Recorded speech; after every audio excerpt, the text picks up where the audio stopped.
नमस्कार दोस्तों, welcome to my YouTube channel street job. दोस्तों, इंडियन ऑयल कॉर्पोरेशन लिमिटेड पर कॉन्ट्रैक्चुअल बेसिस में 2 पोस्ट में रिक्रूटमेंट होने वाला है। दुख की बात यह है कि दोस्तों ये आसाम और अरुणाचल प्रदेश का कैंडिडेट ही अप्लाई कर सकता है, ठीक है। और बाकी अदर स्टेट और यूनियन टेरिटरी का कैंडिडेट अप्लाई नहीं कर सकते। शुरुआत में बोल दिया, नहीं तो आप लोगों का टाइम खराब हो जाएगा, इसलिए बोल दिया, ठीक है। दोस्तों, अगर आप आसाम से अरुणाचल से और आप एलिजिबल हो तो आप अप्लाई कर सकते हैं। यहाँ पर रिग मेंटेनेंस असिस्टेंट 8 पोस्ट है। क्वालिफिकेशन 10वीं पास होना चाहिए, ITI होना चाहिए रिग मेंटेनेंस असिस्टेंट पे, और 4 साल का post qualification experience in working in drilling rigs, जैसे कि टॉपमैन अथवा फ्लोरमैन अथवा मेंटेनेंस क्रू के तौर पे काम करने का एक्सपीरियंस होना चाहिए। और भी एक्सपीरियंस चाहिए, आप ऐसे देखिए, नॉलेज ऑफ एक्सपीरियंस वर्किंग करता है high like crown block assembling of dismantling, इस प्रकार से आप ऐसे देख लीजिएगा, ठीक है। ये सब एज लिमिट देख सकते हैं। अगर आपने ये सब एक्सपीरियंस लिया तो आप लोग को देखने से ही पता चल जाएगा ये एक्सपीरियंस क्या मांगा गया है, ठीक है ना। वो आप लोग मेरे से बेहतर जान सकते हैं, इसलिए आप लोगों के ऊपर ही छोड़ दिया। यह सब देख सकते हैं। जो एज लिमिट है मिनिमम 18 साल होना चाहिए आपका, और मैक्सिमम जनरल के लिए 35 ईयर, OBC NCL के लिए 38 ईयर, SC ST के लिए 40 ईयर। और फिक्स सैलरी आप लोगों को मिलेगा 21,450 रुपया, ठीक है। कॉन्ट्रैक्चुअल असिस्टेंट मैकेनिक पंप अथवा असिस्टेंट मैकेनिक ICE 10वीं पास, आपको ट्रेड सर्टिफिकेट होना चाहिए मैकेनिक डीजल या फिर फिटर या फिर मैकेनिक मोटर व्हीकल पे, ठीक है। और साथ में आपको मिनिमम 2 साल का पोस्ट क्वालिफिकेशन एक्सपीरियंस होना चाहिए रिलेवेंट, जैसे कि असिस्टेंट एंड मैकेनिक पंप अथवा असिस्टेंट मैकेनिक ICE के तौर पे आप लोगों को 2 साल काम करने का एक्सपीरियंस आपके पास होना चाहिए। बाकी ऐसे knowledge of operation and maintenance of centrifugal and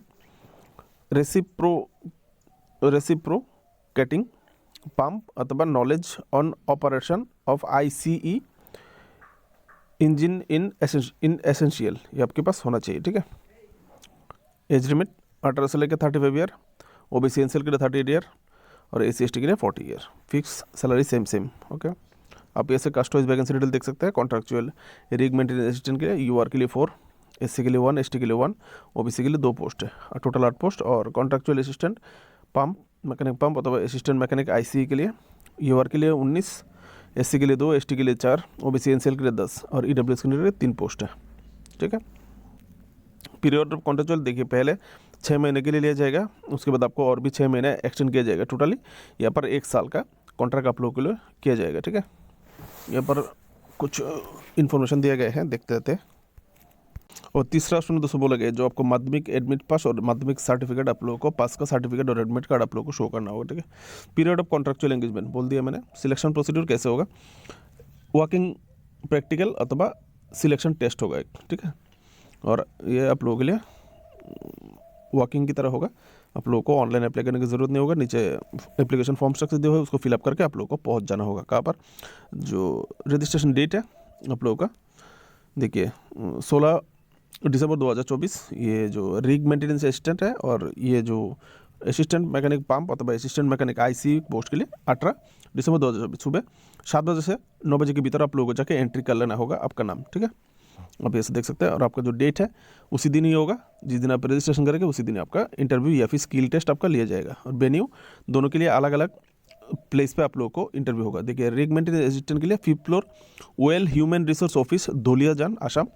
और असिस्टेंट मैकेनिक पंप के लिए धोलियाजान क्लब ऑडिटोरियम, धोलियाजान, दोनों ही धोलियाजान में, लेकिन 2 जगह पे, ठीक है। अब ये सब बाकी डिटेल्स थोड़ा देख लीजिएगा। टाइम में रिपोर्टिंग आप लोगों को पहुंच जाना है। टाइम तो आपने देख ही लिया, ऊपर में टाइम दिया है यहाँ पर किस टाइम पे आपका रजिस्ट्रेशन होगा। देखिए, डॉक्यूमेंट्स क्या क्या चाहिए। देखिए, interested candidate should fill the personal biodata form. ये पर्सनल जो बायोडाटा फॉर्म है इसको फिलअप करने के लिए बोल रहे हैं। मैं आप लोगों को बोल दूंगा कैसे फिलअप करना है। इसको फिलअप करके आप लोगों को क्या बोला है, हाँ ये देखिए, बायोडाटा फॉर्म फिलअप करके जो तो इसके साथ along with the following documents, ये जो डॉक्यूमेंट्स है आप ऐसे डॉक्यूमेंट्स आप खुद देख लीजिएगा, ठीक है। ये डॉक्यूमेंट्स के साथ आप लोगों को, जिसके बाद जो डॉक्यूमेंट्स है इसके साथ आप लोगों के पहुंच जाना है। अगर आप एम्प्लॉय हो तो आप लोगों को नो ऑब्जेक्शन सर्टिफिकेट आपको ले जाना होगा, ठीक है। तो आप ऐसे देख सकते हैं, ये डॉक्यूमेंट्स के साथ आप लोगों को पहुंच जाना है। ये जनरल जो टर्म एंड कंडीशन है ये आप लोगों को पढ़ लेना है। इसमें बहुत ही इंपॉर्टेंट जानकारी कभी कभी होता है, देख लीजिएगा। ऑफिशियल नोटिफिकेशन ओपन करके देख लीजिएगा या फिर यहाँ पे स्टॉप करके देख लीजिएगा। मैं धीरे धीरे वीडियो को ऊपर की तरफ कर रही हूँ, ठीक है। ये आपका इंस्ट्रक्शन खत्म होता है, आप देख लीजिएगा। चलिए देख लेते हैं एप्लीकेशन कैसे फॉर्म फिलअप करेंगे। पहला जो बॉक्स है बाई तरफ ऊपर में, ये ऑफिस यूज ओनली, सिर्फ ऑफिस यहाँ पे टच करेगा। आप लोगों को यहाँ पे टच करने की जरूरत नहीं है। दाई तरफ एक फोटो चिपका देना है, तीन सेंटीमीटर बाई 3 सेंटीमीटर का पासपोर्ट साइज़, और उसके बाद आपका फॉर्म फिलअप करना है। Statement of Shri and Shrimati, अगर आप लड़का है तो श्रीमती काट दीजिएगा लंबा करके टान कर, अगर आप लड़की है तो श्री काट दीजिएगा, ठीक है। तो या फिर टिक मार्क कर दीजिएगा। उसके बाद आपका नाम लिखना है बड़े अक्षर में, ठीक है, in block letter. Given at the time of interview for the recruitment of, किस पोस्ट के लिए आप अप्लाई करेंगे, यहाँ पर रिक्रूटमेंट ऑफ के बाद आप पोस्ट का नाम लिख दीजिएगा। उसके बाद आपका डेट ऑफ बर्थ, जैसे आप नॉर्मली डेट ऑफ बर्थ लिखते हैं आप लिख दीजिएगा। जेंडर, महिला है तो फीमेल, पुरुष है तो मेल, ठीक है। राइट मार्क करने के लिए बोला गया है यहाँ पे, पुट राइट मार्क।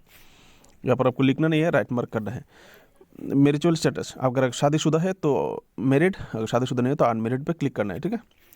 और मदर टंग, आपकी जो मातृभाषा है, आप लोग यहाँ पर मातृभाषा लिख दीजिएगा। आपका मातृभाषा क्या है, father and mother name, father अथवा मदर नेम जो भी है आप लिख दीजिएगा, पिताजी या फिर आपके माताजी का नाम। आइडेंटिफिकेशन मार्क, ठीक है, आइडेंटिफिकेशन मार्क आपकी पहचान चाह के आपके शरीर से, जैसे कि कोई भी आइडेंटिफिकेशन, बिग काट स्पॉट या फिर बार्ट स्पॉट या फिर ब्लैक मोल यानी तिल जिसको बोलते हैं हम, इस प्रकार से जो भी है आपका आइडेंटिफिकेशन मार्क आप दे दीजिएगा, बड़ा वाला।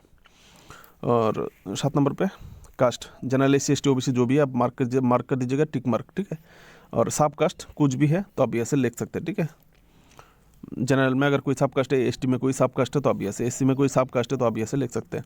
उसके बाद 9 नंबर पे EWS है तो यस, नो तो नो, ठीक है। नीचे टिक मार्क करना है। एक्स सर्विसमैन, तो कितना एक्स सर्विसमैन है तो mention the length of service in defence, अब डिफेंस में कितना दिन सर्विस किया है यहाँ पर लिखना है। Pension, person with benchmark disability PWD अगर है तो आपका आयु कितना है, एज कितना है और आपको कितना % डिसेबल्ड है आपका बॉडी, वो आपको लिख के देना होगा। परमानेंट एड्रेस, जो आपके आधार कार्ड में एड्रेस है वही आप लोग यहाँ से डाल दीजिएगा। Email ID in block letter, आपको ईमेल आईडी यहाँ पर देना है। एक्टिव ईमेल आईडी दीजिएगा जो ईमेल पे, ताकि ज़रूरत पड़ने से आपको ईमेल कर सके, ठीक है। उसके बाद आपका पास, आपको एग्ज़ाम का नाम लिखना है, जैसे कि 10 पास या फिर 12 पास, आप यहाँ पे जो भी है लिखना है। उसके बाद बोर्ड और यूनिवर्सिटी इंस्टीट्यूशन, कौन सी जगह से आपने पास किया है। अगर आप 10 पास किया है तो आपका बोर्ड का नाम, स्टेट का बोर्ड का नाम, कॉलेज पास किया है, यूनिवर्सिटी कंप्लीट तो आपका यूनिवर्सिटी का नाम, अगर किसी अन्य इंस्टीट्यूशन से आपने लिया है तो इंस्टीट्यूशन का नाम, ठीक है। परसेंटेज ऑफ मार्क, कितना % आपको मिला है और ईयर ऑफ पासिंग, कब आपने पास किया है। Other qualification, licence, permit etcetera जो भी है आप लोगों को यहाँ पे लिखना है। अगर कोई ड्राइविंग लाइसेंस वगैरह कुछ है आपके पास तो यहाँ पर लाइसेंस का नाम लिखना है। बोर्ड ने किस इंस्टीट्यूशन से आपने लाइसेंस लिया है, पार्ट अथवा क्लास एटसेट्रा, अगर कोई पार्ट या फिर क्लास का है, इस क्लास का आप लोगों को लिखना है। Licence and permit etcetera, number लिखना है लाइसेंस और परमिट का। वैलिड टिल, कब तक वैलिड है, डिटेल्स है तो भर सकते हैं। उसके बाद signature of the candidate and date, जिस डेट का आप अप्लाई करेंगे उसी डेट, ठीक है। ये तो जिस दिन आप सबमिट करेंगे शायद उसी डेट देने से आपका अच्छा होगा, ठीक है ना, उससे आगे तो आप नहीं कर सकते क्योंकि ऑफलाइन है। 12 नंबर पे वर्क एक्सपीरियंस, यहाँ पे तो वर्क एक्सपीरियंस मांगा गया है, एक में 2 साल और एक में 4 साल। आपने डेजिग्नेशन किस पद में थे जब आपने वर्क एक्सपीरियंस लिया है, वो में आपका पद किया था, ठीक है। उसके बाद एम्प्लॉयर्स नेम एंड एड्रेस, जो आपका नाम और एड्रेस आप लोगों को यहाँ पर डालना है। ड्यूरेशन फ्रॉम टू, कब से लेकर कब तक आपने एक्सपीरियंस लिया है। जैसे कि सोचो कि मैंने 2020 से लेकर 2024 तक, तो पहले 2020, उसके बाद 2 की नीचे लिखना है 2024, इस प्रकार से जब आपको एक्सपीरियंस लिया है आपने देख लेना, देख के बिठा देना। Total number of days, total आपने कितना दिन एक्सपीरियंस लिया है, डेज लिखना है, ठीक है। 365 दिन 1 साल होते हैं, 420 दिन, 720 दिन, आप कैलकुलेट करके निकल लीजिएगा कितना दिन, हाँ, इस तरह से आप लिख सकते हैं यहाँ पे जितना भी एक्सपीरियंस है।